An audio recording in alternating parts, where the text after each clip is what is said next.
Hello students, ఈ వీడియోలో మా దగ్గర డిగ్రీగా మయ్యస్ అవుతున్న Prasanna Sai polity previous year question explain చేస్తున్నాడు. దీన్ని ఎలా ఎక్స్ప్లెయిన్ చేస్తాడో చూద్దాం. The question is the idea of welfare state in Indian Constitution enshrined in its.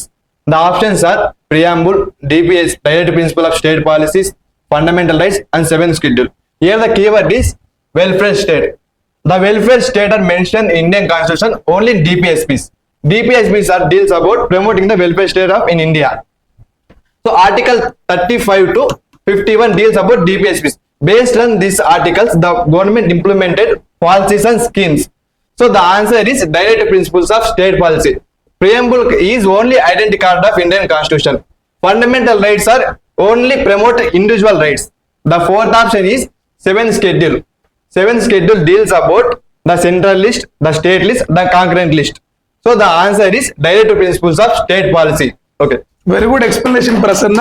First మీరు కంగారు పట్టం మానేయండి. ఫస్ట్ టైం ఎక్స్ప్లెయిన్ చేసినప్పుడు ఇలాగే ఉంటుంది. Try to understand the question properly.